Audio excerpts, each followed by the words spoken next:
तो रूबी ने पुलिस को जो बताया उसे सुनकर फिल्म दृश्यम की याद आ गई। पुलिस को उस पर शक हुआ था। आसपास के लोगों ने भी रूबी को लेकर कुछ इनपुट्स पुलिस को दिए थे, जिसके बाद जो शक की सुई है वो रूबी की तरफ घूम गई थी।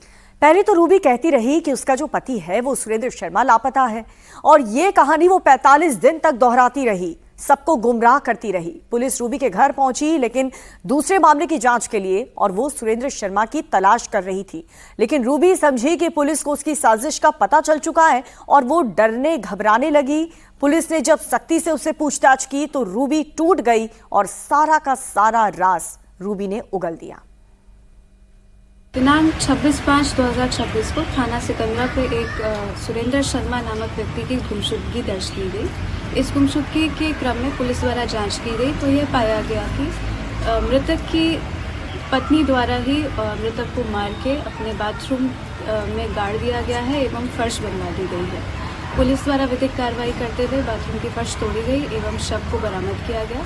शव को पंचायतनामा करके पोस्टमार्टम हेतु मॉर्चरी भेज दिया गया है और अभियुक्ता को, जो कि मृतक की पत्नी है, उनको हिरासत में लेकर पूछताछ की जा रही है। अन्य विधिक कार्रवाई अमल में लाई जाएगी।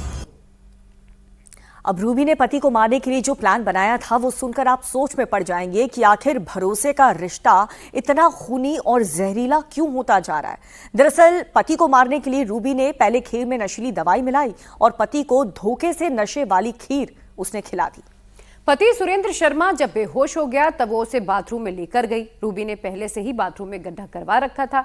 मजदूरों से उसने बाथरूम के रेनोवेशन की बात कही थी। रूबी ने बकायदा बेहोश पति को इस गड्ढे में डाला, इसके बाद ऊपर से मिट्टी डाली। बाद में मजदूर बुलाकर उसने ऊपर से टाइल्स भी बिछवा दी थी। अब रूबी 45 दिनों से अपना राज छिपाई घूम रही थी। परिवार के लोगों को उस पर शक था।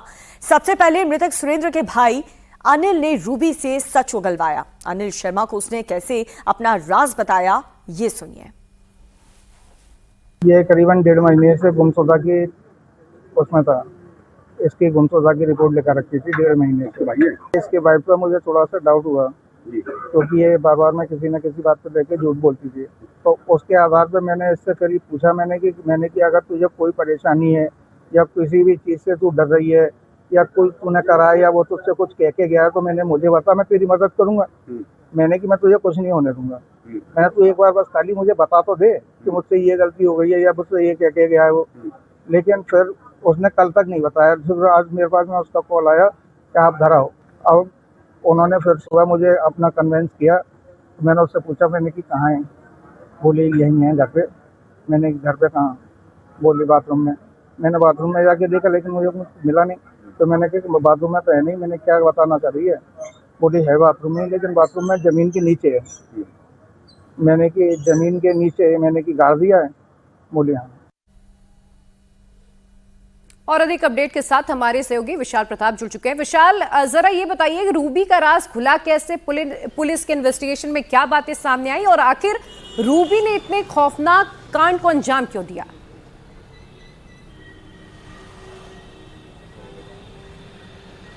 देखिए, जो आगरा पुलिस ने इस पूरे मामले का खुलासा किया है उसमें जब हमारे आगरा के सीनियर ऑफिसर्स से बातचीत हुई तो उनका एक कहना था कि रूबी ने जब से अपने पति सुरेंद्र शर्मा की गुमशुदगी को दर्ज कराया था उसके बाद से पुलिस ने इन्वेस्टिगेशन शुरू किया। लेकिन जो घर के आसपास लगे हुए सीसीटीवी थे उसमें सुरेंद्र शर्मा घर में अंदर आते हुए तो नज़र आ रहे थे लेकिन बाहर जाते हुए नज़र नहीं आ रहे थे।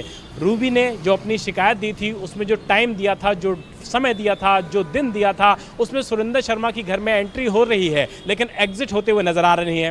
पहला शक पुलिस का यहीं पे गहराया कि अगर रूबी इस तरह की बात बोल रही है और चूंकि वो उस समय पीड़ित थी तो पुलिस ने इन्वेस्टिगेशन को हर तरीके से आगे बढ़ाया। लेकिन जब पुलिस को कुछ ऐसे एविडेंसेस मिले जिसमें ये पता लगा कि रूबी का अपने पति के साथ विवाद चल रहा था और विवाद इस कदर बढ़ गया था तो उसने करीबी लोगों को इसकी बाकायदा जानकारी भी दी थी। और जैसे ही रूबी को मौका मिलता है रूबी अपने घर के बाथरूम को ही खुदवाती है, मजदूरों से खुदवाती है और उसके बाद सुरेंद्र शर्मा को जब नशीला पदार्थ देकर के मार देती है तो उसके बाद खुद वो इस खौफनाक मंजर को न सिर्फ अंजाम देती है बल्कि मजदूरों को बुला करके उसके ऊपर टाइल्स भी लगवा देती है। लेकिन जब पुलिस इस पूरे मामले में इन्वेस्टिगेशन करती है, कड़ाई से पूछताछ करती है, एविडेंसेस दिखाती है, मौके के जो तथ्य हैं वो रूबी के सामने रखती है तो रूबी टूट जाती है और अपना गुनाह कबूल कर लेती है। लेकिन सबसे ज़्यादा हैरानी की बात यह है कि अगर कोई इस तरीके की डिफरेंसेस थे कोई इस तरीके का छोटा सा विवाद था जिसको बातचीत के जरिए या कुछ और लोगों के प्रयास से सुलझाया जा सकता था, तो ऐसे में सवाल ये भी उठता है कि रूबी ने अपने पति के कत्ल का ही रास्ता क्यों चुना? क्या इस पूरी वारदात में कोई उसके साथ भी था, या इस पूरे मामले में किसी के कहने पर रूबी ने इस खौफनाक वारदात को अंजाम दिया है? ये सारे जो सवाल हैं उसके जवाब तलाशने की कोशिश आगरा पुलिस कर रही है और इस पूरे मामले के इन्वेस्टिगेशन को आगे बढ़ा रही है। लेकिन खौफनाक वारदात में यह बात बिल्कुल साफ हो चुकी है कि सुरेंद्र शर्मा का कत्ल किसी और ने नहीं बल्कि उनकी ही पत्नी रूबी ने किया था और शव को दफना दिया था घर के ही बाथरूम में। लेकिन पुलिसिया पूछताछ और एविडेंस के हिसाब से ये पूरा मामला खुलासा हो गया। बिल्कुल विशाल, आप बने रहिए हमारे साथ, आगे भी जानकारी आपसे हम लेंगे, क्योंकि ऐसा नहीं है कि सिर्फ पत्नियां ही सबसे संगीन जुल्म कर रही हैं, कहीं कहीं पति भी खौफनाक कांड को अंजाम दे रहे हैं।